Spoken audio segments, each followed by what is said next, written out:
नमस्कार, मैं हूं रवि केंत्रा। चैनल पर वक्त है क्वेश्चन आवर का। उत्तराखंड विधानसभा के बजट सत्र की शुरुआत हो गई। मंगलवार को सत्र की शुरुआत राज्यपाल लेफ्टिनेंट जनरल गुरमीत सिंह के अभिभाषण के साथ हुई है, लेकिन कांग्रेस विधायकों ने इसे लेकर जमकर विरोध किया। कांग्रेस के तमाम विधायकों ने राज्यपाल के अभिभाषण के दौरान नारेबाजी की और सत्र की अवधि को लेकर सरकार के खिलाफ विरोध दर्ज कराया। इस बीच कांग्रेस विधायक मदन बिष्ट और कैबिनेट मंत्री प्रेमचंद अग्रवाल के बीच तीखी बहस हो गई। लिहाजा माहौल गर्म होता देख मुख्यमंत्री पुष्कर सिंह धामी को हस्तक्षेप करना पड़ा, जबकि नेता प्रतिपक्ष यशपाल आर्य ने मदन बिष्ट को शांत कराया। नेता प्रतिपक्ष ने सत्र की अवधि को अनुचित बताया। विपक्ष का कहना है कि इतने कम समय में जनता के सवालों पर समुचित चर्चा संभव नहीं है। इधर प्रदेश सरकार सदन में 2 विधेयक और 3 अध्यादेश पेश करने की तैयारी में है और इन सब के बीच बड़ी बात यह है कि बजट सत्र में धामी सरकार भू कानून ला सकती है। ऐसा इसलिए क्योंकि जानकारी के मुताबिक बुधवार को कैबिनेट की मीटिंग है, जिसमें भू कानून पर सहमति बनने की पूरी उम्मीद है। राज्यपाल के अभिभाषण के बाद मीडिया के सामने आए सीएम धामी ने कहा, राज्य सरकार जन भावनाओं के अनुरूप काम कर रही है, बात चाहे भू कानून की हो या मूल निवास की। दूसरी बड़ी बात यह है कि यूसीसी को लेकर भी विपक्ष के तेवर तल्ख हैं। कांग्रेस प्रदेश अध्यक्ष ने कहा कि बजट के दिन कांग्रेस के सैकड़ों कार्यकर्ता यूसीसी, महिला अपराध सहित कई मुद्दों पर विधानसभा का घेराव करेंगे। करण भारा ने सवाल किया है कि प्रदेश में मूल निवास की बात हो रही है, दूसरी तरफ अगर कोई व्यक्ति 1 साल उत्तराखंड में रहता है तो क्या उसे राज्य का स्थायी निवासी मानना सही है? इस तरीके के सवाल कांग्रेस ने उठाए हैं।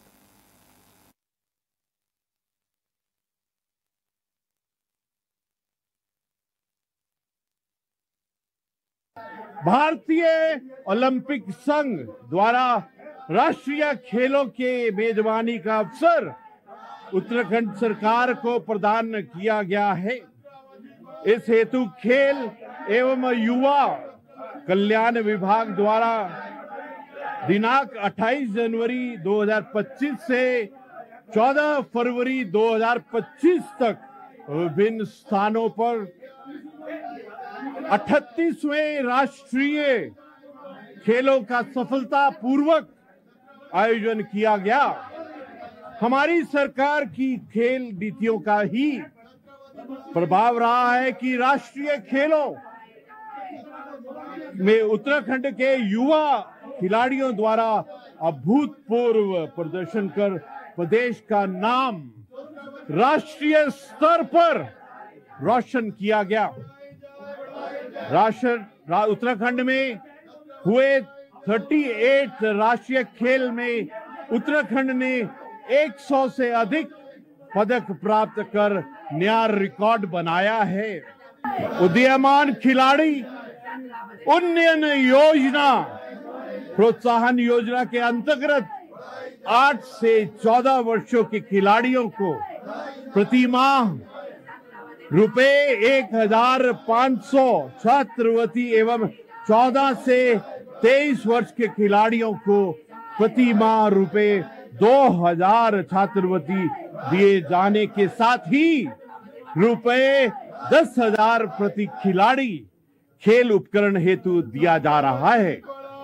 आज बजट सत्र का शुभारंभ हुआ है और माननीय राज्यपाल महोदय के अभिभाषण से इस बजट सत्र की शुरुआत हुई है।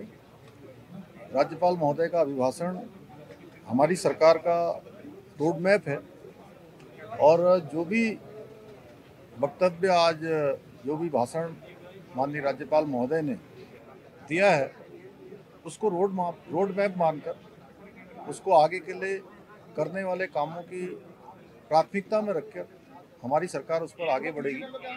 और ये जो वर्ष है, हम सभी जानते हैं कि उत्तराखंड राज्य का ये 25वां वर्ष है, रजत जयंती वर्ष है और इस रजत जयंती वर्ष को सरकार राज्य को समर्पित करते हुए नवाचारों को लेकर आगे बढ़ेगी, एक संकल्प के साथ आगे बढ़ेगी।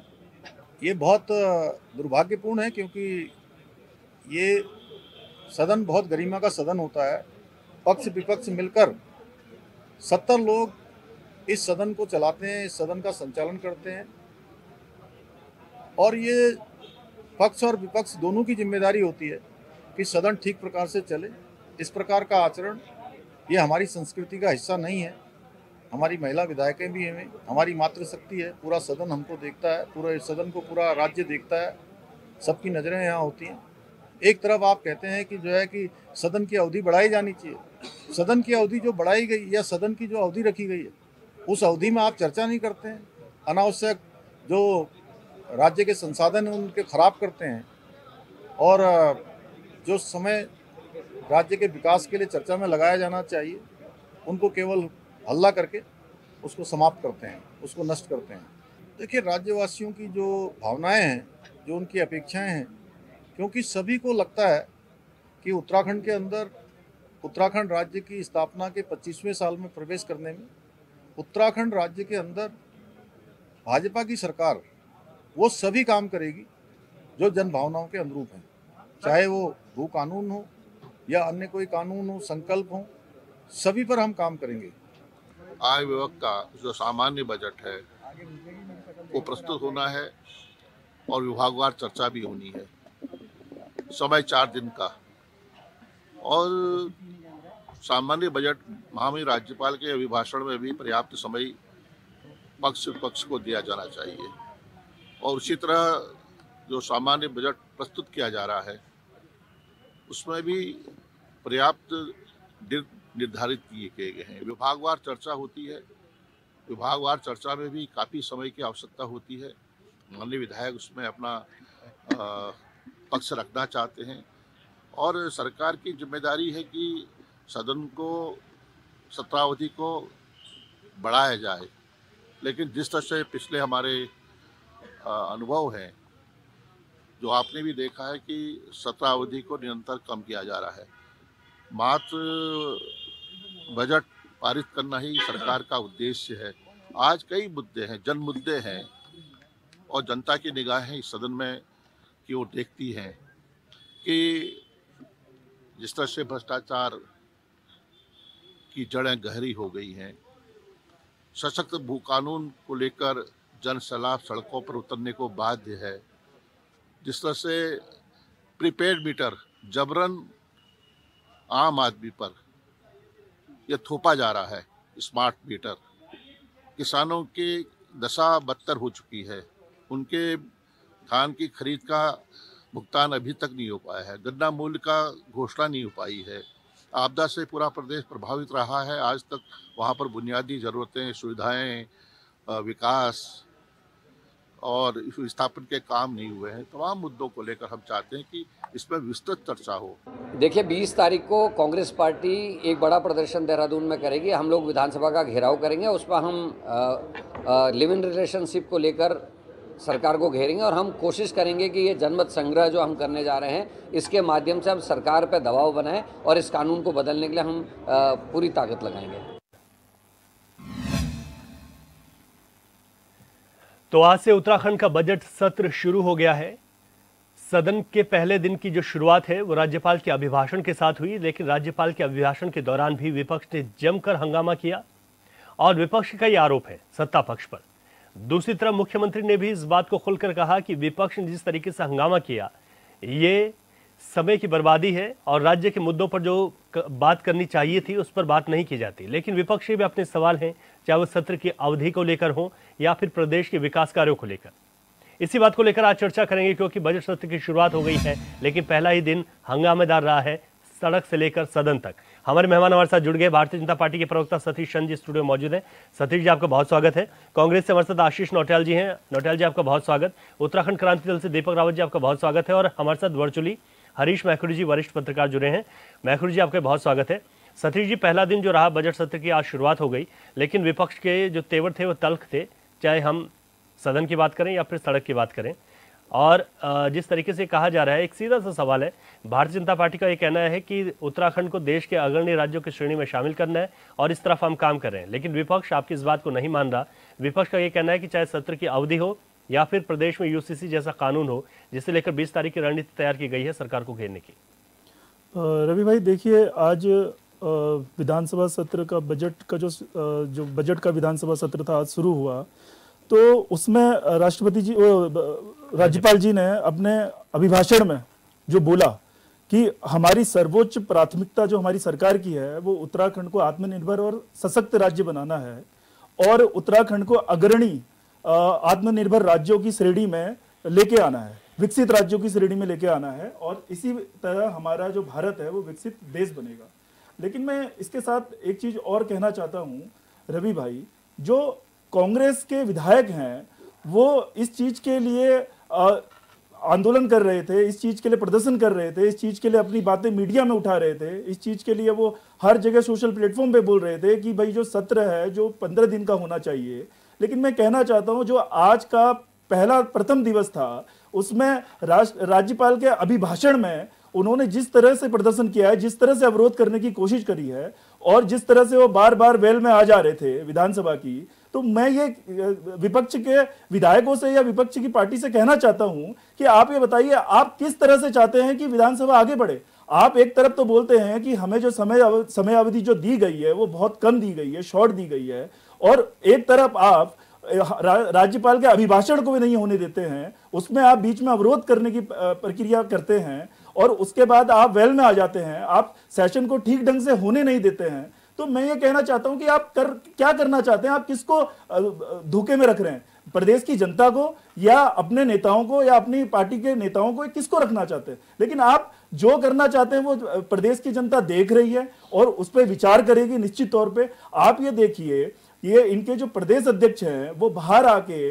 जनता को गुमराह करते हैं कि लिव इन रिलेशनशिप आपको 1 साल के अंदर ही यहाँ की स्थायी निवास दे देता है। ये तो कहीं भी नहीं लिखा गया है, इसमें सिर्फ और सिर्फ यह करा गया है यूसीसी में लिविंग रिलेशन को लेके कि अगर आप इस राज्य के 1 साल अगर आपको यहाँ पे रहते हुए हो गया है तो आप उस प्रक्रिया में आएंगे। इसका इन्होंने गलत वो निकाल दिया है मतलब। लेकिन ये मतलब जो है ये इनको, मेरे को लगता है विपक्ष के किसी भी नेता ने यूसीसी को अभी ठीक ढंग से पढ़ा भी नहीं है और समझा भी नहीं है। समझने की तो दूर की बात है, इन्होंने पढ़ा भी नहीं है। यूसीसी हमारा जो लिविंग रिलेशन का उसमें जो प्रक्रिया है उसमें सिर्फ और सिर्फ ये बोला गया है कि भाई अगर आप इस प्रदेश के दायरे में 1 साल से अधिक समय हो गया अगर आपको रहते हुए तो आप इस दायरे में आएंगे। ये नहीं बोला गया है कि अगर आपको 1 साल इस प्रदेश में रहते हुए हो गया तो आपको यहाँ का मूल निवास दे देंगे, यहाँ का स्थायी दे देंगे। देखिए यूसीसी का निवास से, मूल निवास और स्थायी निवास से कोई मतलब ही नहीं है। ये पहले ही जो टीम है, जो पैनल था, जो यूसीसी जिन लोगों ने बनाया उन लोगों ने ये बात को स्पष्ट कर दिया है कि भाई जो वो मूल निवास और स्थायी निवास का जो प्रकरण है वो राज्य सरकार के अधीन है। इसमें यूसीसी कमेटी का, यूसीसी कानून का कोई इससे लेना देना नहीं है। यूसीसी का मतलब सिर्फ और सिर्फ रजिस्ट्रेशन और इसके साथ आपका termination of relation, declaration of relation, बस 3 प्रक्रिया फॉलो करता है यूसीसी। इसके अलावा यूसीसी का किसी चीज से कुछ लेना देना नहीं है। लेकिन मैं कहना चाहता हूं कि एक जिम्मेदार विपक्ष के प्रदेश अध्यक्ष का जो अज्ञान है इसी से झलकता है कि वो यूसीसी में लिविंग रिलेशन को लेकर गुमराह कर रहे हैं जनता को कि अगर आप 1 साल अगर इस राज्य में कोई लिविंग में रहेगा तो इस राज्य का स्थायी निवासी हो जाएगा। ये कहीं पे भी नहीं लिखा गया है। स्थायी निवास और मूल निवास के लिए समय समय पर राज्य सरकार नोटिफिकेशन निकालती है और जो मूल निवास की प्रक्रिया वो भी हो रही है। और जो मूल निवास पे जो सबसे बड़ा फैसला था वो कांग्रेस को 2012 में जो इनकी सरकार थी उसको लेना था। जब हाईकोर्ट में याचिका आई 2012 में कि जो यहाँ का मूल निवास है, उसको मूल निवासी है, उसको 1950 का जो यहाँ पे रह रहा है 1950 से उसको माना जाए। तो उसको लेके याचिका गई कि नहीं, 1950 का जो यहाँ पे रह रहा है उसको ना मान के 1985 वाले को माना जाए।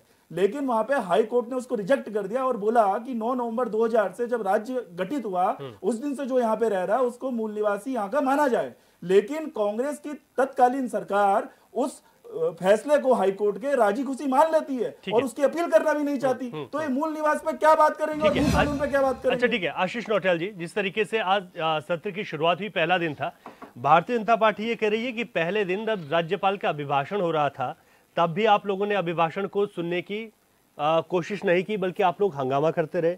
दूसरी तरफ आप लोग कहते हैं कि सदन की अवधि को बढ़ाना चाहिए। अगर आप पहले दिन अभिभाषण तो सुन लेते, उसके बाद तो जब सदन की कार्रवाई शुरू होती तो उसके बाद अपने मुद्दे रखते। अगर इस तरीके से रहेगा तो सरकार भी चाहेगी जितनी जल्दी हो सके समेट लिया जाए। देखिए ऐसा महसूस ही नहीं हो रहा था कि हमारे राज्यपाल कुछ पढ़ रहे हैं। ये लग रहा था जैसे भारतीय जनता पार्टी का ही कोई नेता कुछ बोल रहा हो। और निश्चित देखिए विपक्ष हंगामा क्यों ना करे, 504 सवाल हैं आपके पास जो आ रखे हैं, उनके लिए समय भी लगता है, सवाल पूछने में और जवाब देने में समय भी लगता है। आप लोग समय ही नहीं दे पा रहे हैं इतना। अगर हम कह रहे हैं कि आपके देखें, अगर आप लोग काम कर रहे हैं, राज्य में सरकार चला रहे हैं और लगभग 8 साल आपको सरकार चलाते हुए हो गए, तो सवालों के जवाब तो आपके पास होने चाहिए। आप डर क्यों रहे हैं? जिसको सवाल के जवाब आते हैं उसे तो अच्छा लगता है कि मेरे से कुछ पूछा जा रहा है, लेकिन तो निश्चित आपको खुशी होनी चाहिए। ना, सवाल का तो अभिभाषण हमने सुन लिया था। अभिभाषण में क्या था? वो तो सरकार की झूठी कहानियां हैं, वो सब कुछ उसमें था। वो तो जब हमने सुन लिया था क्या बोल रहे थे। आप यूसीसी की बात कर रहे हैं, सरकार की उपलब्धियां तो बताइए। आप यूसीसी कोई उपलब्धि है? जो किसी ने मांगा नहीं वो लाके रख दिया, और जिसके लिए मूल निवास भू कानून के लिए आज भी आंदोलन हो रहे हैं, उसकी आप बात नहीं करने को तैयार है। यूसीसी को अपना बहुत बड़ा क्रेडिट मत माने। यूसीसी की वजह से कोई रोजगार मिलने वाला नहीं है, शिक्षा की बेहतरी नहीं होने वाली है, रोजगार नहीं मिलने वाला है। यूसीसी की वजह से सब कुछ नहीं हो रहा है। यूसीसी तो सरकार का भ्रम में डालने का एक बहाना है, किस तरह भ्रम में डाला जाए जनता को। तो यूसीसी कोई बड़ा मैटर नहीं है जिसके ऊपर बात हो रही थी, और खेल के ऊपर बात हो रही थी, हमारे स्वास्थ्य के ऊपर बात नहीं हो रही है, हमारी शिक्षा के ऊपर बात नहीं हो रही है, रोजगार के ऊपर बात नहीं हो रही है। सरकार स्मार्ट मीटर लगा रही है, सरकार बताए ना कि उस मीटर में क्या खामियां थी। पहले दूसरा मीटर था, फिर आपने डिजिटल मीटर बनाया, अब आपने स्मार्ट मीटर लेके आगे, तो अब बताएं ना इन मीटरों में क्या खराबी थी, आप क्यों लेकर आए, आपने क्यों देश का करोड़ों रुपया बर्बाद किया। अब नए मीटर से आप क्या देने वाले, आपको बताना पड़ेगा। आप सिर्फ जनता को गुमराह, मीटर बदलने को अगर आप विकास कहते हैं तो मुझे तो नहीं लगता मीटर बदलना ही विकास है। अब बिजली शुरू से यूज होती आ रही है। अच्छा, कांग्रेस शासन काल में 2-2 महीने का उधार मिलता था, अब आपके पास पैसा ही नहीं रहा, आप कह नहीं एडवांस ही छीन लेंगे। तो सरकार जो है बड़े अलग तरीके से चल रही है, जनता को गुमराह कर रही है। स्मार्ट बोलकर जनता को ऐसा सोच रही है कि जैसे जनता भ्रम में डल जाएगी।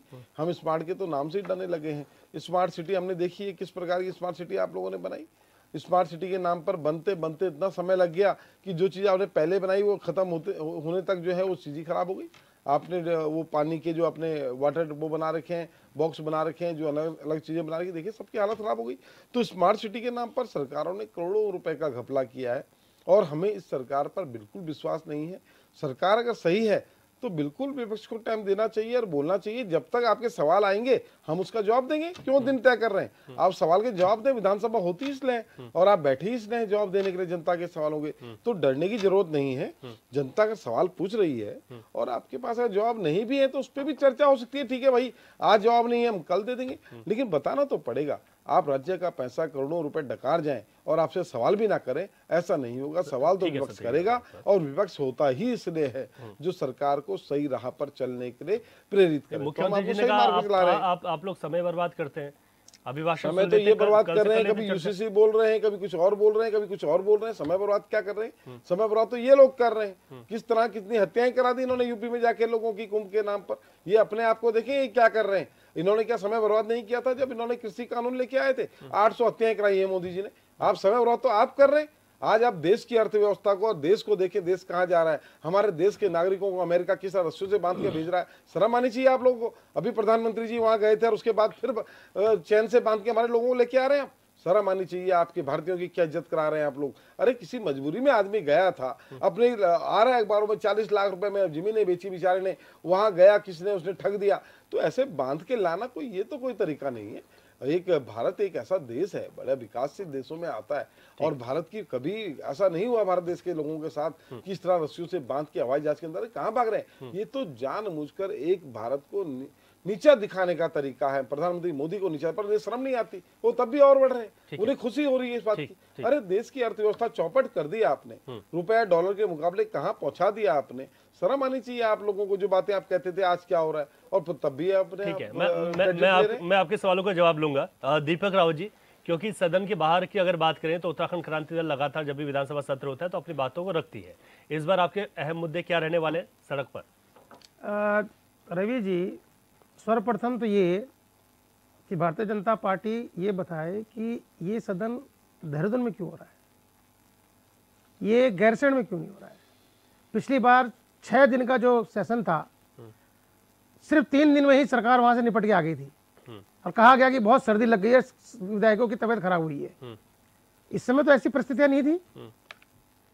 सर्वप्रथम तो ये कि सरकार बचना चाह रही है गैरसैंण से।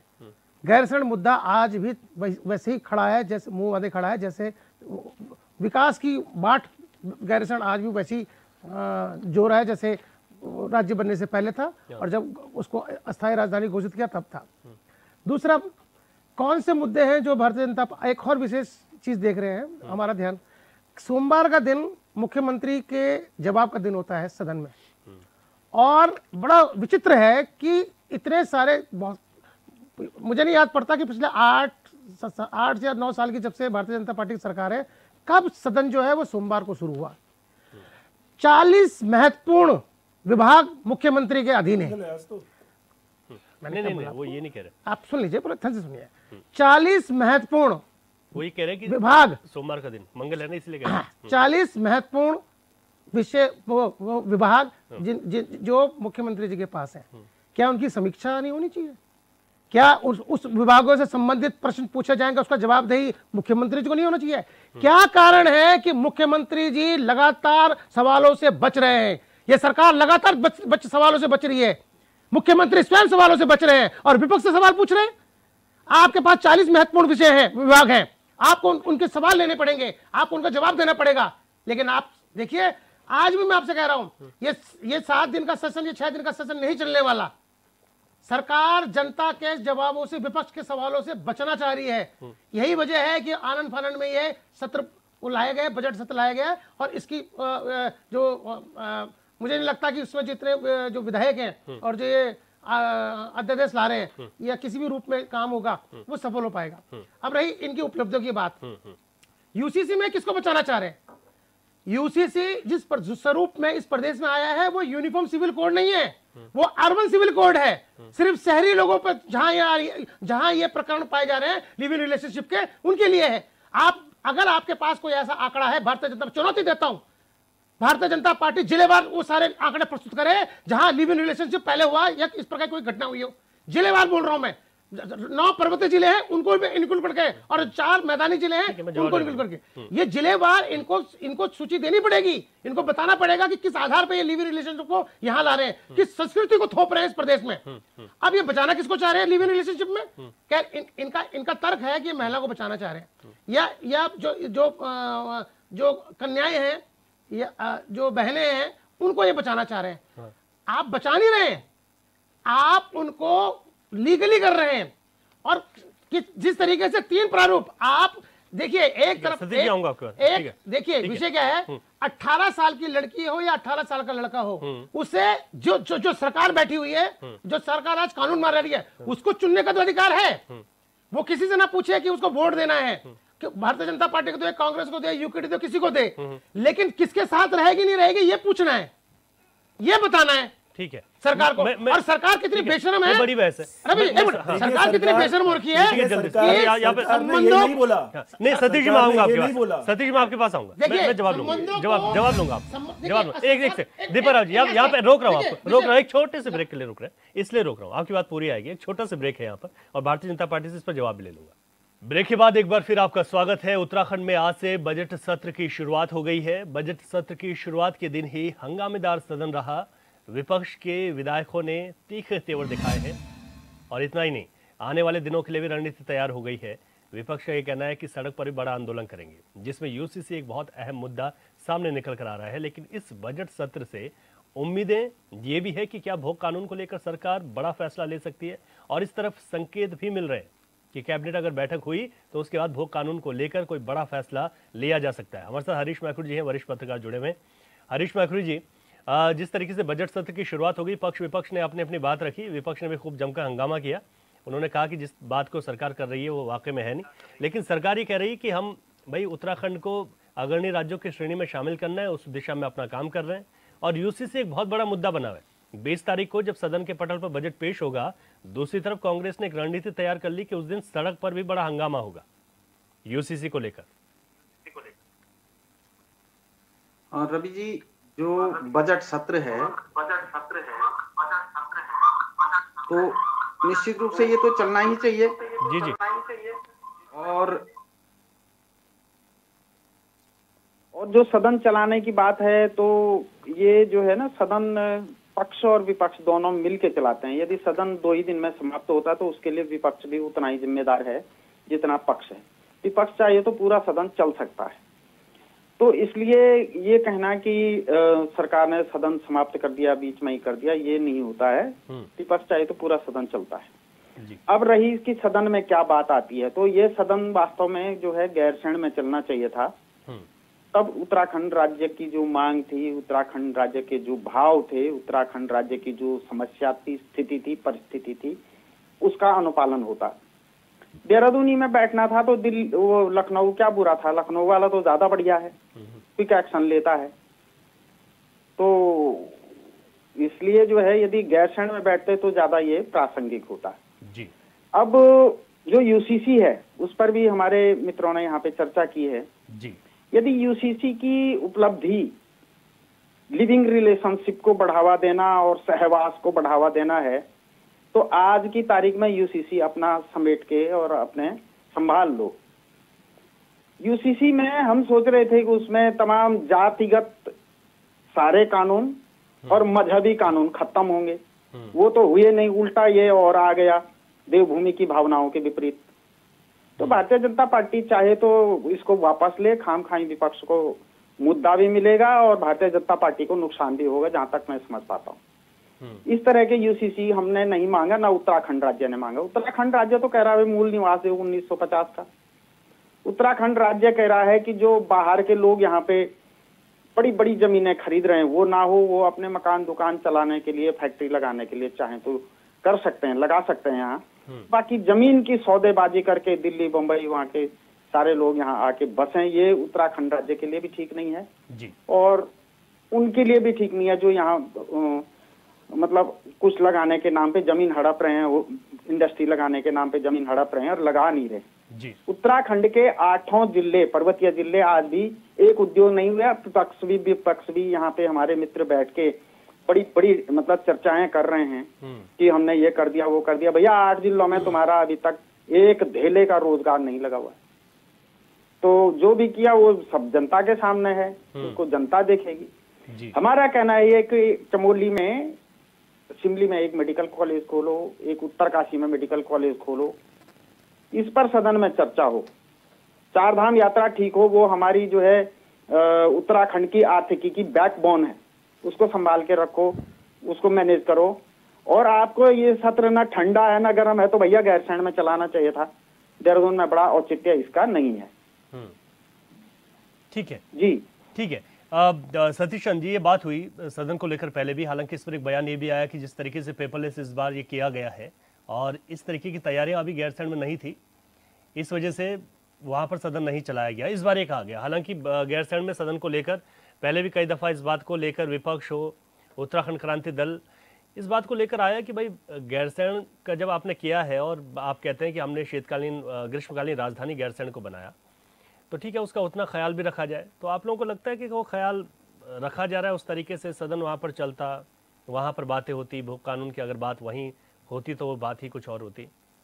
देखिए रवि भाई, हमारी सरकार की इच्छा शक्ति ही थी कि हमने गैरसैंण को ग्रीष्मकालीन राजधानी बनाने का जो जिम्मेदारी थी हमने उसको पूर्ण करी। और उसके अलावा भी अभी आप देख रहे होंगे कि हमारे मुख्यमंत्री जी चमोली के डीएम के साथ निरंतर कम्युनिकेशन कर रहे हैं और वहाँ की जो व्यवस्थाएं हैं, जो वहाँ की बेसिक व्यवस्थाएं हैं, उनके लिए जो विकास के कार्य हैं उनको लगातार आगे बढ़ाने के लिए अपडेट ले रहे हैं।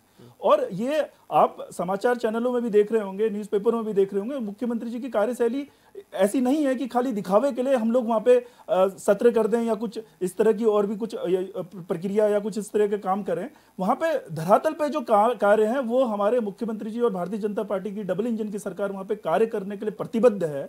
और आप इसके साथ और देखेंगे कि देखिए ये पेपरलेस विधानसभा सत्र है जो अभी देहरादून में चल रहा है, तो गैरसैंण में ये जो पेपरलेस जो ये हम लोग विधानसभा सत्र चलाना चाह रहे थे उसके लिए इक्विपमेंट वगैरह वहाँ पे जो लग रहे थे, इसी वजह से अंडर कंस्ट्रक्शन है और वहाँ पे थोड़ा सा इसी वजह से दिक्कत है अभी। तो तभी वहाँ गैरसैंण में सत्र जो है वो नहीं चलाया गया, वो देहरादून में चलाया गया। और देखिए ये जो सत्र है, देखिए इसमें जो कानून है, जो विधेयक हैं, जो पारित होने हैं, तो वो मेन मुद्दा है। और जनता को इससे क्या फायदा होने वाला है, हमारे प्रदेश को क्या फायदा होने वाला है, वो सब चीजें हैं। और मैं इसके साथ एक और चीज में आऊंगा, मैं हरीश भाई साहब की बात से बिल्कुल इत्तेफाक रखता हूं कि जो सत्र है वो जो है वो सिर्फ सत्ताधारी दल के हाथों में नहीं है चलाना, वो विपक्ष के हाथों में भी है। और पहले ही दिन जिस तरह से विपक्ष ने अपना कार्य करा है, वो संसद में जो इनकी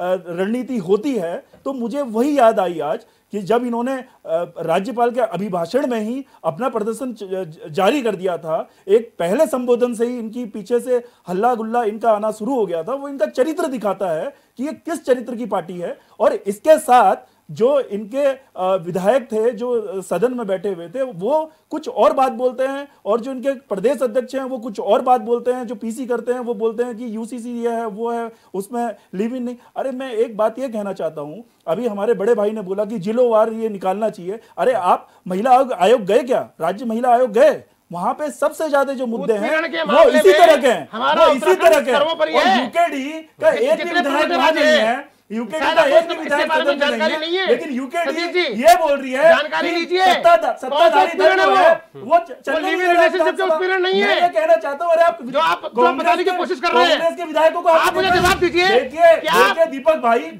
आप मेरी बात कंप्लीट नहीं होने दे रहे। आप महिला आयोग पे गए, सबसे ज्यादा मुद्दे जो हैं वो महिला शोषण के हैं, वो महिला शोषण के प्रदेश के। मैं राज्य महिला की बात कर रहा हूँ, आपके पास आंकड़े नहीं है, आपके पास नहीं है कि महिला आयोग की रिपोर्ट रिलेशनशिप के मुद्दे वो। अरे आप कहना चाह रहे क्या? वो शादी ये कहना चाह रहे क्या? मैं आपसे क्या कह रहा हूं? बात कर रहे हैं आप कहना चाह रहे हैं कि महिला आयोग ने कहा है कि लिव इन अर्बन लोगों के लिए यूसीसी, आपने बोला यूसीसी अर्बन लोगों के लिए, आप ये कहना चाह रहे हैं प्रत्येक व्यक्ति के लिए, यूसीसी प्रत्येक व्यक्ति के लिए। जोशी मठ में एक महिला जिससे सिविल लॉ है, शादी करती है, उसका बच्चा होता है और उसका पति मर जाता है, जब वो उसके नौकरी वाले स्थान पर जाती है कि मुझे मुआवजा दीजिए, वो बोलते हैं इसकी तो पहले लोगों के लिए है, इस व्यक्ति की पहले शादी हो चुकी है। तो मैं ये कहना चाहता हूँ यूसीसी अर्बन के लिए नहीं है, अर्बन लोगों के लिए नहीं है, ये गांव के लोगों के लिए है। यूसीसी कानून गांव के लोगों के लिए है। आपकी यूकेडी, आपकी जो तथ्य है कांग्रेस प्रदेश की जनता को गुमराह कर रही है, प्रदेश की जनता को गुमराह कर रही है। कभी वो बोलती है कि यूसीसी, महिला आयोग ने ये बोला, महिला आयोग दीपक भाई एक जो बोल रहे हैं, अरे एक सरासर झूठ बोल रहे हैं। महिला आयोग का नाम लेके सवालों से बच नहीं सकते। पैदल मार्च क्या महिला आयोग की कोई रिपोर्ट दिखाई है? ठीक है। अच्छा एक मिनट दीपक राव जी, ठीक है। सतीश जी ठीक है। झूठ बोल रहे हैं, झूठ बोलने से क्या होगा? आप झूठ बोल रहे हैं, एक मिनट। सरकार झूठ बोल रही है। आपने महिला आयोग का नाम लेकर झूठ बोला। झूठे मुद्दे पे राजनीति करना चाहती है। आप तथ्य तो जो दीजिए। पैदल मार्च आपकी पार्टी निकाल रही है कि एक साल जो यहाँ रहेगा उसे स्थायी निवासी बना दिया जाएगा, ये झूठी बात है। और सबसे ज्यादा मामले लिव इन रिलेशनशिप के हैं, इसलिए सरकार ला रही है। आप इस बात को झूठा नहीं सकते। जब सुप्रीम कोर्ट ने लिव इन रिलेशनशिप को मान्यता दी हुई है, तो आप इस चीज को झूठा नहीं सकते। आप इस चीज को झूठा नहीं सकते। आप झूठे। अच्छा एक करके। अच्छा ठीक है, मैं सवाल करूं। सतीश जी सवाल है, ठीक है, नहीं ठीक है। अरे आपकी सरकार, एक मिनट दीपक राव जी, आपकी सरकार, एक मिनट जवाब सुन लीजिएगा दीपक भाई। लेकिन वो बताएगा तो सही ना, वो बताएगा तो सही। रिपोर्ट तो दीजिए, दिखाइए तो सही। आप बोल रहे हैं 18 साल का व्यक्ति, आज 18 साल का व्यक्ति, इन्होंने बोला 18 साल का बच्चा जब आपको 18 साल के व्यक्ति को सरकार के अंदर अधिकार है, ये भी उसका अधिकार है। आप उसके माँ बाप से पूछिए जो 25 साल तक उसको अपना सर्वस्व लुटाते हैं उसके ऊपर। चलो ठीक है। अच्छा एक मिनट मैं सवाल कर रहा हूँ। एक मिनट दीपक राव जी, एक मिनट ठीक है। अरे ठीक है, आपकी सरकार, एक मिनट, भारतीय जनता पार्टी एक मिनट दीपक राव जी, सतीश जी, भारतीय जनता पार्टी, सतीश जी एक मिनट, दीपक राव जी, देखिए ये कोई बात नहीं, ये कोई बात नहीं है। देखिए आप तो यूसीसी लेकर आए, आप तो कहेंगे कि यूसीसी अच्छा है और विपक्ष इस पर सवाल उठाएगा ही। सवाल दूसरा है, सवाल ये है, नहीं एक सवाल ये उठ रहा है, दीपक राव जी, वो कानून के दायरे में आएगा, एक मिनट दीपक राव जी, ऐसा कहीं भी इस कानून में ये नहीं है। ठीक है, हो गया, ठीक है, बात हो गई आपकी। मैं ये कह रहा हूँ सतीश जी, मेरा सवाल ये है कि अभी ये एक बात और उठी, ठीक है, यूसीसी आप लाए तो आप लोग भाई अध्ययन किया, आप लोग लेकर आए तो आप लोग तो उसको खराब कहेंगे नहीं और विपक्ष कभी उसको ठीक कहेगा नहीं। उसके परिणाम जब होंगे उस पर जरूर मंथन होगा आने वाले वक्त में। हालांकि कुछ लोग कोर्ट में भी गए, इसमें क्या निर्णय आता है उसका भी इंतजार है। मैं ये कह रहा हूं कि प्रदेश में सवाल यह है कि प्रदेश में भू कानून, मूल निवास 1950, इस बात की मांग लगातार चल रही थी। धरने प्रदर्शन हमने देखे हैं, अभी भी लगातार जारी हैं। यूसीसी की मांग को लेकर कोई धरना प्रदर्शन नहीं हुआ। लोग एक सेकंड, दीपक राव जी, किसी ने भी यहाँ पर इस तरीके से मांग को लेकर हमने सड़कों पर नहीं देखा। अब सवाल ये है कि अरे एक मिनट, या तो फिर सर आप ही बात कर लीजिए, आप दोनों लोग बात कर लीजिए। जब यूसीसी के सारे आप चाह रहे नहीं, आप जो चाह रहे हैं वो सवाल क्यों पूछ, वो सवाल आप पूछे ना सर, मैं कुछ और पूछ रहा हूं। मैं कह रहा हूं कि प्रदेश में मूल निवास भू कानून की मांग चल रही थी, आप यूसीसी लेकर आ गए। सवाल ये उठ रहे कि यूसीसी की तो मांग ही नहीं थी। आप लोग जो भू कानून, ठीक है यूसीसी तो आप लेकर आ गए, मैं ये नहीं कह रहा हूं। भू कानून मूल निवास को लेकर सरकार का क्या स्टैंड है? इस बजट सत्र में आपने भू कानून को लेकर आ रहे थे, आपने कहा है हालांकि आज से शुरुआत हुई, उसको लेकर क्या स्टैंड है सरकार का? देखिए रवि भाई, आपने, मेरे को लग रहा है आप तक वो समाचार नहीं आया है।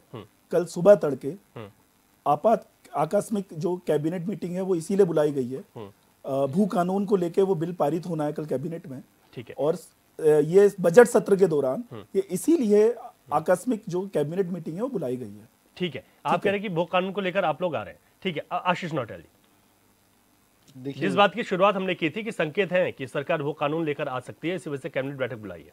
अच्छी बात है रवि भाई, अगर ये भू कानून मूल निवास आता है तो हम लोग तो यही चाहते हैं, सबकी यही मांग है, इसके लिए हम लोग कह ही रहे हैं। अभी बहस हो रही थी बड़ी ज्यादा लिविंग रिलेशनशिप के बारे में, तो मैं भी एक बात कहना चाहूंगा, लिविंग रिलेशनशिप शब्द आया कहाँ से पता लगा लिविंग रिलेशनशिप क्या होती है, कैसे होती है? देखिए, इसे कोर्ट ने इसको मान्यता दी। अब यूसीसी कानून के अंदर हमने उसको क्या करा, हमने कहा आप इसको बता दे। लिविंग रिलेशनशिप कोई शादी नहीं है, लिविंग रिलेशनशिप शादी नहीं है जो इसको सबको बताया जाए। ये ठीक है, एक कोर्ट ने मान्यता दी, उस आधार पर चल रहा था। अब इसके बाद अगर जिसने कुछ मान लो 6 महीने के लिए, 1 साल के लिए, जो भी है लिविंग रिलेशनशिप में रह रहा है कोई व्यक्ति, अब उसका जो है आंकड़ा जो है सरकार की फाइल में चढ़ गया। कल के दिन जब उसकी शादी होगी तो कौन अलाउ करेगा? घर कैसे बस पाएंगे लोगों के? क्योंकि लिविंग रिलेशनशिप शादी नहीं है, ये सिर्फ एक समझौता है। और उसको अगर आपने कागजों में रख दिया तो कहीं आने वाले टाइम पे शादी ही नहीं हो पाएंगी, तो इसके परिणाम आने वाले समय में बड़े खतरनाक होंगे। तो सरकार को चाहिए था इस चीज के पीछे न पड़कर जो काम की बातें उनको करती। आज भी उत्तराखंड के अंदर कई मुद्दे हैं, आप बताएं। देखिए, अभी पिछला साल गया भी नहीं, गर्मियों का सीजन गया भी नहीं, वन अग्नि की घटनाएं इतनी भयंकर मात्रा में हुई है, कई वन कर्मचारी भी जिंदा जल गए। और आज फिर दोबारा मैं भी आपके चैनल के माध्यम से ही पढ़ा हूँ कि अल्मोड़ा में जो है फिर दोबारा वन अग्नि लग गई और आग फैलने शुरू हो गई। तो सरकार के पास इसके लिए क्या कोई रोड मैप है? सरकार ने इसके लिए कोई काम किया? या जब हम राज्यपाल का भाषण चल रहा था उसमें यही सुनना चाह रहे थे कि सरकार आगे की समाज प्लानिंग क्या है, पीछे इन्होंने क्या किया, ठीक है, आगे के लिए क्या है? आप बताएं, इन्वेस्टमेंट समिट किया, उसके बारे में आप कोई चर्चाएं नहीं करते। इन्वेस्टमेंट समिट के नाम पर जो भी आपने करा, करोड़ों का पैसा लगाया, उसका रिजल्ट क्या है? अभी हम सुन रहे थे एजुकेशन हब बन रहा है, अभी तक हमने कुछ एजुकेशन हब का कोई कुछ देखा ही नहीं कि हो क्या रहा है। रोजगार के लिए सरकार कोई काम नहीं कर रही जो अत्यंत आवश्यक है। स्वास्थ्य का हाल बेहाल है, उस पर आप लोग चर्चा नहीं कर रहे हैं। आप देखिए अस्पतालों में, दून ऐसे अस्पताल में आज भी अल्ट्रासाउंड की मशीन और एक्सरे की मशीन के लिए लड़ रहे हैं, कभी मशीन खराब कभी आदमी नहीं, यही काम चल रहा है। इसमें एक सवाल और भी, जो सत्र होता है ना वो सवाल रखने के लिए, ऐसे सवाल अगर आपके होंगे तो चर्चा होगी विधानसभा। 504 सवाल आ रखे हैं, 1 दिन का समय दे रहे हैं। उसमें तो एक जानकारी और मिली कि ज्यादातर विधायक जो भारतीय जनता पार्टी के उन्होंने सवाल लगाए हुए। अच्छी बात है, उनके सवाल अगर आए हैं तो वो भी अच्छी बात है। हो सकता है वो सवालों में विपक्ष के भी सवाल हो, वो अच्छी बात है, हम बुरा नहीं कह रहे। देखिए, अगर भारतीय जनता पार्टी के अंदर भी विधायकों के अंदर असंतोष है मंत्रियों के खिलाफ तो बिल्कुल सही बात है, कोई गलत नहीं है। जिसके जमीर जाग रहा होगा या जागा हुआ होगा, निश्चित वही सवाल करेगा, सवाल वही पूछेगा जिसका जमीर जाग रहा हो, जिसको लगता हो कि अब 2 साल बाद फिर चुनाव, 1.5 साल को 2 साल भी नहीं रह गए, चुनाव है, फिर जनता के बीच में जाना है, जाएंगे कैसे? क्योंकि आप 5 साल तो राजा बन के बैठ सकते हैं, एक बार फिर एक समय आता है 5 साल में जब आपको जनता के बीच में जाना होता है और जनता के सवालों के जवाब देने होते हैं कि आखिर आपने क्या किया। तो निश्चित उनके भी अगर सवाल है और हमारे भी सवाल है तो उनका जवाब आना चाहिए। और मेन जो इशू है राज्य के, रोजगार, स्वास्थ्य, शिक्षा, ये मेन इशू है। वन अग्नि से हमारी कितनी वन संपदा हर साल जलती है, और अभी तो देखो सर्दियां ही है, उसके बाद भी अगर अभी आग लग गई तो देखिए कितना बुरा हाल है। आने वाले टाइम में क्या होगा उसको सोचना होगा। आप लॉ एंड ऑर्डर देखिए खत्म हो चुका है। आज भी अभी आपके चैनल के माध्यम में देख रहा हूँ कि एक पार्षद रुड़की में जो है उसने भी किसी कार वाले को मारना शुरू कर दिया। अरे आप क्यों लड़ाई झगड़े कर रहे हो, क्यों लड़ाई झगड़े हो क्यों रहे? लॉ एंड ऑर्डर, पुलिस का डर रहा कहाँ? ठीक है, पुलिस का कोई डर नहीं है। उसके बाद जब ये बातें होती हैं, इसमें डिबेट होती है, तो भाजपा के प्रवक्ता बचाव पे आ जाते हैं। वो ये नहीं बोलते गलत हुआ, नहीं होना चाहिए, वो ये नहीं कहते, वो बचाव मुद्रा पर खड़े हो जाते हैं कि नहीं भाई ये तो बिल्कुल वो कांग्रेस के टाइम पे भी हुआ था, ये भी हुआ था। मतलब आप गलत को गलत कहने को तैयार नहीं हो। अरे गलत को गलत कहना सीखो। अगर कुछ गलत हो रहा है तो उसे गलत बोलने में दिक्कत नहीं है, सबके सामने एक्सेप्ट करो। सतीश जी ठीक है, सतीश जी जवाब दीजिए दोनों बातों का। रवि भाई, मैं ये कहना चाहता हूँ, अभी बड़े भाई ने बोला कि जो लिव इन में रह रहा है वो आपस में रह रहे हैं, आप उनकी गोपनीयता भंग करना चाहते हो, ये करना चाहते हो, लोगों को बताना चाहते हो कि लिव इन में रह रहा है। मैं ये कहना चाहता हूँ, कल ही एक याचिकाकर्ता ने हाई कोर्ट में ये इसी पे ही याचिका डाली थी, लिव इन पे। कोर्ट के जज का, हाई कोर्ट के तल्ख टिप्पणी थी कि जब वो दोनों साथ में रह रहे हैं तब समाज उनको देख रहा है, उनको तब शर्म नहीं आ रही है, तब उनकी गोपनीयता भंग नहीं हो रही कि आस पड़ोस के लोग उनको साथ में रहते हुए देख रहे हैं। अरे अपने घर के बगल में कोई नहीं रह रहा। अरे आप क्या बात कर रहे हो? अपने घर के बगल में रह रहा है कोई क्या? अरे ये कोर्ट के जज अपने घर के बगल में कोई रह रहा है, कैसी बात कर रहे हो? अच्छा पूरी बात पहले बात को ढंग से इस बात पर चर्चा होनी चाहिए, इस बात पर ढंग से चर्चा होनी चाहिए। आखिर है क्या लिविंग रिलेशनशिप? किसने दिया लिविंग रिलेशनशिप? चर्चा होनी चाहिए। ये कहाँ होता है, कैसा होता है, क्यों होता है, इसमें चर्चा होनी चाहिए। आप कहाँ की बात कर रहे हैं? आपने पूरे यूसीसी लिविंग रिलेशनशिप में लाके खड़ा कर दिया। ये लिविंग रिलेशनशिप का काम नहीं है, यूसीसी लिविंग रिलेशनशिप का काम नहीं है, और यूसीसी उत्तराखंड का मुद्दा भी नहीं है। यूसीसी देश का मुद्दा है, यूसीसी देश का मुद्दा है। आपको ये बातें बहुत याद आ रही है। अरे प्रैक्टिकली समझो चीज है क्या, प्रैक्टिकली समझो। 9 नवंबर 2000 से रहने वाले को यहाँ का स्थायी निवासी माना जाए, तब ये उसकी अपील सर्वोच्च न्यायालय में नहीं करते, और आज मूल निवास में रोटी सेकना चाहते हैं। तो ये किस पार्टी, ये कैसी पार्टी है? देख लो। हरीश मैथुर के पास जा रहा हूं। आज जनता मूल निवास वो कानून का एक सवाल है। जनता बोल रही है, जनता को हमसे उम्मीद है, तो पूरा नहीं कर रहे, तभी तो पूरा नहीं कर रहे। तो जनता आज हमारे पास आई है, पानी फेर रहा है, जनता हमें देख रही है कि ये हमारे लिए कुछ करने वाली ठीक है। हरीश पार्टी है, डालने वाली पार्टी है, धोखा देने वाली पार्टी है, झूठी पार्टी है आपकी। आप ठीक है सतीश जी, हरीश मैथुर जी, काला धन लाने वाली पार्टी है, दंगे साफ करने वाली पार्टी है, गायों मार रहे हो, जीरो की गायब कर रही है आपकी सरकार में। आपकी इस पार्टी की 3 बार जीरो की हत्या लग गई दिल्ली में। ठीक है सतीश जी, एक सेकंड। हरीश मैथुर जी, ये संकेत मिल रहे हैं कि कैबिनेट की बैठक है, सभी लोग इस बात को जानते हैं, ठीक है, वो कानून लेकर आएंगे। कितना आसान होगा, किस तरीके का वो कानून, क्या सरकार इस पर पूरी तरीके से तैयारी कर चुकी होगी? प्रदेश में वो कानून तो बहुत बड़ा मुद्दा है, और भारतीय जनता पार्टी ने, खुद मुख्यमंत्री जी ने विश्वास भी जताया है कि हम ही लेकर आएंगे। रवि जी, जो भू कानून है वो निश्चित रूप से उत्तराखंड राज्य की बड़ी पुरानी मांग है, और हम ये चाह रहे हैं कि हिमाचल की तर्ज पर उत्तराखंड में भी भू कानून बने। देखिए, उत्तराखंड में इसकी एक माइनस पॉइंट भी आएगा, या एक चीज देखने योग्य होगी। यहाँ पे जो हमारा कोर्ट कचहरी चलता है ना, उतने मुकदमे, उतने क्रिमिनल नहीं है जितने हमारे भूमि संबंधी विवाद हैं, भूमि संबंधी लेन देन है, रजिस्ट्री है, सरकार की आय है।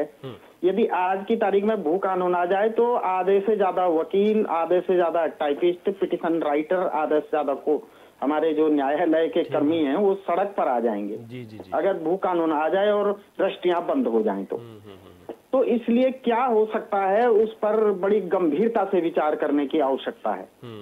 हमारे देश में कुछ चीजें जैसे मतलब ये जो भू कानून है ना, ये भी कुछ एनजीओ से आया, फिर उसको नक्सल पंथी लोगों ने उठाया, फिर हमारे क्षेत्रीय दलों ने उठाया, फिर उसको अब सरकार पर दबाव बनाने की नीति भी है जी। तो भू कानून किस तरह का बने? भू कानून बस एक ही बनना चाहिए कि यहाँ पे बीघे के बीघे जमीन उठा के जो लोग फिर प्लॉटिंग करते हैं वो ना हो। देखिए, अपनी जरूरत के लिए कोई सिर्फ जमीन खरीदना चाहते हैं, या थोड़ा सा अपना मकान बनाना चाहता है, या थोड़ा सा छोटी बागवानी करना चाहता है, तो उसके लिए भू कानून मतलब उसमें प्रावधान होना चाहिए। बिल्कुल। यदि बाहर का व्यक्ति भी आ करके यहाँ पे एक स्कूल खोल देता है तो क्या बुरा है, एक उद्योग लगा देता है तो क्या बुरा है। कोई बेंगलोर की तरह यहाँ पे आईटी हब बना दे गैरसैंण उसके आसपास श्रीनगर में, तो क्या बुरा है, आप मना कर देंगे उसको? तो हम क्या चाह रहे हैं कि भूमि का दुरुपयोग ना हो। अच्छा सर, मैं जानना चाह रहा हूँ, ये जानना भी चाह रहा हूँ मैं कि लगता है कि सरकार की इस पर तैयारियां होंगी, क्योंकि यूसीसी को लेकर जब से 2022 में जब भारतीय जनता पार्टी आई तो उसके बाद तो कमेटियां बनाई गई, फिर इसमें काफी विद्वान लोगों को शामिल किया गया, उसके बाद फिर यूसीसी लेकर आए, और भू कानून तो एक बहुत बड़ा मुद्दा है। आपने कहा कि कैसे उसको लेकर आना है, कैसे उसका इम्प्लीमेंट होगा धरातल पर, इसको लेकर वो तैयारियां कहीं नजर आती हैं कि उस तरीके की तैयारियां हैं, इस पर काम चल रहा हो? नहीं रवि जी, उस पे करीब जो है मतलब करीब 30,000 लोगों ने अपने सुझाव दिए थे जो वो यूसीसी आया था। जी जी जी। लेकिन जो यूसीसी में चीज आई है ये लिविंग रिलेशनशिप वाली, हाँ। ये सबसे पहले जो है ना पूरे विश्व में एनजीओ के माध्यम से, फर्जी एनजीओ, फ्रॉड एनजीओ जो समाज को ट्विस्ट करते हैं, उन एनजीओ के माध्यम से लेस्बियन और होमोसेक्सुअल लोगों ने इसको सरकार में अपने लिए मान्यता देने के लिए इसको स्टार्ट किया था। जी। भारत की अदालतों में भी ये कानून मतलब कि हमको मान्यता दो। उसके बाद संसद वगैरह में भी उन्होंने अपने गुर्गे फिट किए और हमारे लोगों ने उसको संसद में भी उठाया, हमारे चुनिंदा मतलब प्रतिनिधियों ने। ये कोई मतलब इसको हम जो ना पुराने जमाने में व्यभिचार कहते थे। जी जी। ये व्यभिचार ही है। एक तरह से व्यभिचार को मान्यता देना जैसा है। तो व्यभिचार को मान्यता देना तो निश्चित रूप से देवभूमि की परंपरा नहीं है।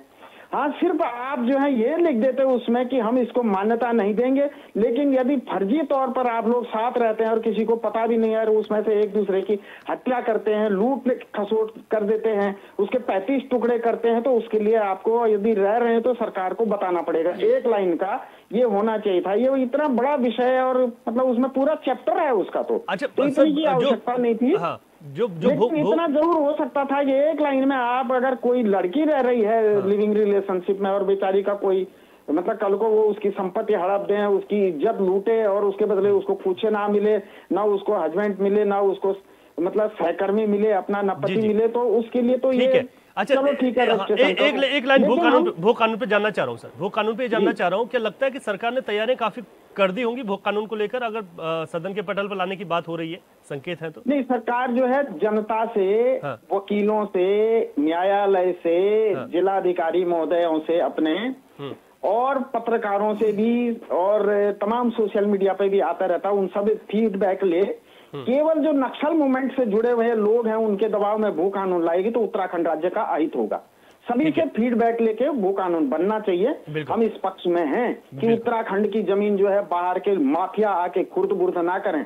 लेकिन उत्तराखंड में यदि कोई स्कूल खोले, यदि कोई उद्योग लगाए, यदि कोई होटल खोले बाहर का व्यक्ति, तो कुछ बुरा नहीं है। पूरा देश का है, कोई पाकिस्तान का थोड़ी आना है। ठीक बात है सर। भारत के ही लोग हैं, हम भी दुनिया भर में जा रखे हैं। और जब सदन के पटल पर ये बात आएगी तो उस समय देखा जाएगा तैयारी कितनी है। ऐसा ना हो कि परवर समिति को चले जाए फिर मामला वहां अटक जाए। तीनों पॉलिटिकल पार्टी से सरकार प्रॉम्प्टली काम करेगा, प्रवर समिति को भेजना बंद करे, जैसे वक्फ बोर्ड को भेजा जेपीसी को। उसको जब वक्फ बोर्ड आया था कांग्रेस ने किसी को पूछा ही नहीं, सीधे सीधे कांग्रेस ने जो है वक्फ बोर्ड को जो है ना सुप्रीम कोर्ट से भी ऊपर बना दिया, संसद से भी ऊपर बनाने की कांग्रेस तैयारी कर रही। मतलब ये तो अन्याय है पूरे देश के साथ। आपने पाकिस्तान दे दिया, बांग्लादेश दे दिया और आप वक्फ बोर्ड के रूप में आधा मतलब पाकिस्तान के बराबर जमीन यहाँ दे दी। भूमाफिया उसकी अपील नहीं, दलील नहीं। इन चीजों का ख्याल रखना पड़ेगा। अच्छा ठीक है सर, आपको इंटरप्ट कर रहा हूँ क्योंकि वक्त इतना है। सतीश जी, आपका फाइनल कमेंट शॉर्ट में दीजिए। देखिए रवि भाई, जो यूसीसी है वो हमारे संकल्प पत्र में रहा है और इसी संकल्प पत्र में यूसीसी जो हमारा था, इसी को लेके ही जनता ने भारतीय जनता पार्टी की सरकार बनाई है। और यूसीसी किसी भी चीज को मान्यता नहीं देता, सिर्फ एक प्रक्रिया है, सिर्फ एक सरकार की मॉनिटरिंग की प्रक्रिया है और इसके अलावा ये किसी चीज को मान्यता नहीं देता है। ठीक है, आशीष नोटियाल जी। देखिए, मैं कहूँगा विधानसभा सत्र चल रहा है, विपक्ष को पूरा समय दिया जाए, वो अपने सवाल पूछे, सरकार डरे ना। निश्चित सरकार के पास उनके सवालों के जवाब भी होंगे और अगर जवाब नहीं होंगे तो कोई बात नहीं, कुछ नया कुछ करके दिखाएंगे। उस अपने जो गलत अगर कोई काम हो रहा होगा उसे परिवर्तन करेंगे, सही काम करेंगे। लेकिन जो विपक्ष के सवाल हैं वो जनता के सवाल हैं, उनको नजरअंदाज ना किया। दीपा राव जी। रवि जी, उत्तराखंड क्रांति दल का तो स्पष्ट कहना है कि 3 शब्दों का लगातार इस्तेमाल हो रहा है: मूल निवासी, स्थायी निवासी और अस्थायी निवासी। इन परिभाषा को जितनी जल्दी इस प्रदेश में गठित किया जाए कि कौन मूल निवासी हो, कौन स्थायी निवासी है, कौन अस्थायी निवासी है, ये परिभाषाएं अगर गठित हो जाए तो बहुत हद तक समस्या समाधान हो सकता है। और रही बात भू कानून की, भू कानून में जो पर्वतीय जिले हैं उसमें सिर्फ एक राइडर लगाने की जरूरत है कि कोई भी जमीन अगर बिकती है तो उसमें एसडीएम के परमिशन की जरूरत कंपलसरी की जाए। बहुत हद तक पहाड़ों की जमीन बच सकती है। बिल्कुल। सतीश चंद्र जी, दीपक रावत जी, आशीष नौटियाल जी और हरीश मैकुर जी, आप सभी का बहुत शुक्रिया चर्चा में भाग लेने के लिए। कुल मिलाकर आज से बजट सत्र की शुरुआत हो गई, लेकिन ये बजट सत्र बेहद खास होने वाला है क्योंकि बजट तो आएगा ही, इसके साथ ही साथ जो कैबिनेट बैठक होगी उसके बाद ये माना जा रहा है कि वो कानून को सरकार सदन के पटल पर रख सकती है। लेकिन इसको लेकर कितनी तैयारियां सरकार की है ये देखने वाली बात होगी। और भू कानून जिसकी मांग पूरा उत्तराखंड कर रहा है, उस काम को अगर सरकार करती है तो बहुत बढ़िया है, लेकिन इसको किस तरीके से किया जाएगा और तैयारियां क्या होंगी ये देखने वाली बात है। क्वेश्चन आवर में आज के लिए इतना ही। इजाजत दीजिए, नमस्कार।